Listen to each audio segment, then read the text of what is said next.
This is your Barbados Today Evening News Update for Thursday, September 12. Thanks for joining us. I'm Frenella Wedderburn. Most of the outlets in the food court at Sheraton Mall will reopen for business tomorrow. The Environmental Health Division in the Ministry of Health today gave the green light for the outlets, which it ordered close on Tuesday, to reopen now that remedial work to address several conditions in violation of the Health Services food hygiene regulations have been completed.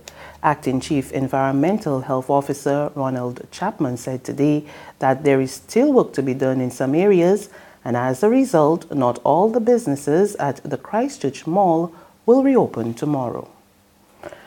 The government is getting top marks for meeting and in some cases surpassing all of the financial targets under the IMF-approved Barbados Economic Recovery and Transformation Program. In its third report, the BERT Monitoring Committee noted that the Mia Mottley administration has been able to contain its expenditure, boost international reserves, while maintaining social spending. On this present track, the BERT Monitoring Committee says government's ambitious plan to achieve a 6% primary surplus remains achievable. And according to Greg McConney, a representative of the Private Sector Association, this is evident in the country's performance to date. Growth would be an important factor in terms of continuing to see the revenue perform, because they are, it's an important component to that primary balance. And we do see the investment and capital expenditure and so on as being important to stimulating further growth. But to date, that primary surplus, based on what we're seeing, we had a target of 125 million, and we achieved a primary surplus of 253 million. The target for the entire year is 657 million. So in one quarter, we've got 250 million, and we have a full year target of 657. So we've gone a long way in just one quarter towards the full year goal, which would suggest that, they're making good progress in being able to achieve what would normally be considered to be a very hard target to achieve, even without a lot of economic growth happening at this point in time. The BERT Monitoring Committee assures it will be keeping the government on its toes. Co-chair of the committee, Senator Tony Moore, says they want to see more capital expenditure, which she says is critical to growth.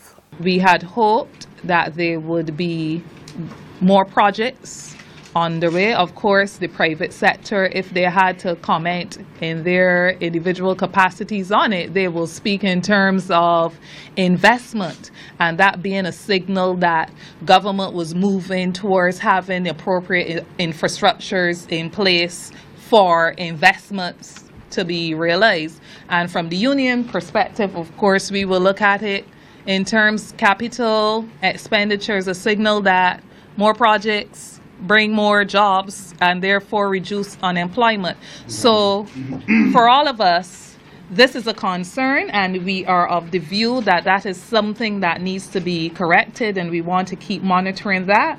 In other news, the Congress of Trade Unions and Staff Associations today called on the Mia Mottley administration to update the country on its negotiations with external creditors.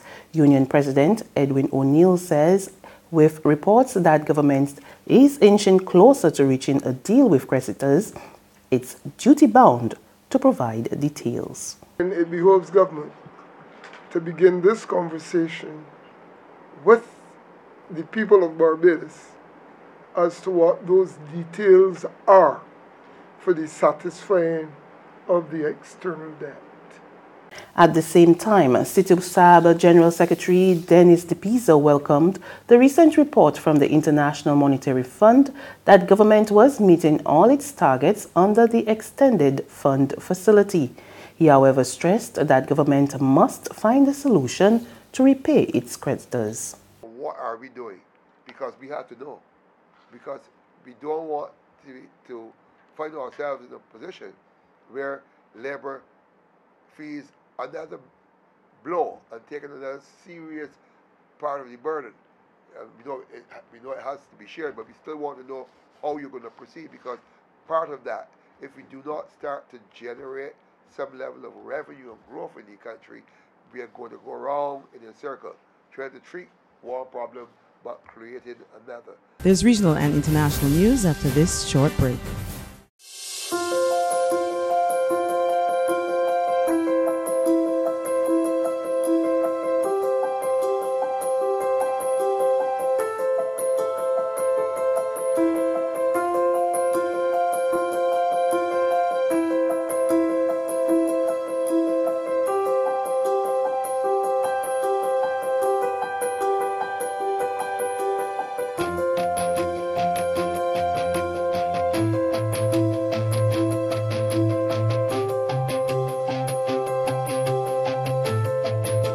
Barbados Today, news you can trust.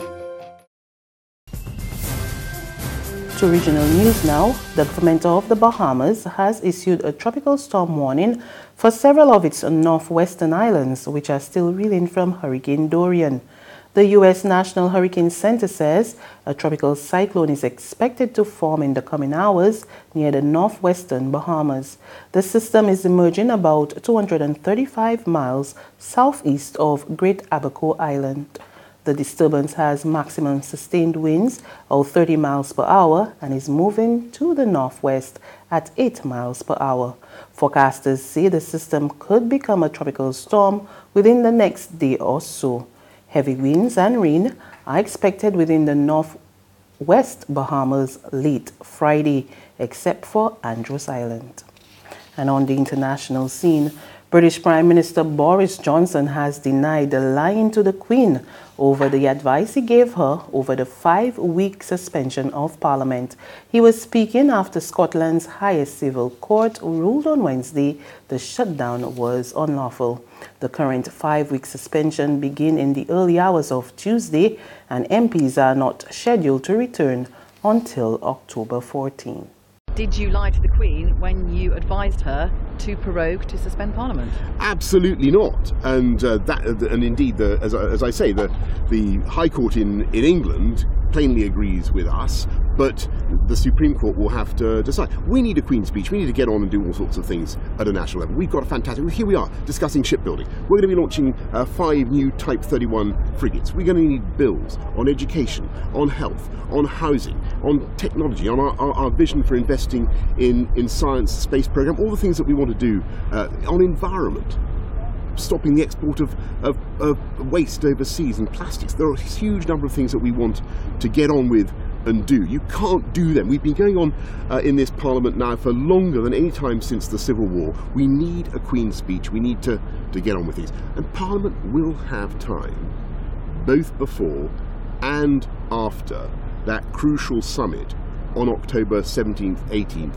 to talk about the Brexit deal. I'm very hopeful that we will get a deal, as I say, at that crucial summit. And that's news, but for the very latest, visit us at www.barbadostoday.bb. You can also subscribe to our e-paper, email updates, or like us on Facebook, and sign up for our breaking news alerts via WhatsApp. We're also on Izumi Media and bus terminals, as well as screenplay at supermarkets and gas stations near you. You can also hear us on Mix 96.9 FM and Capital Media HD 99.3 FM. I'm Fernella Wedderburn. Good evening.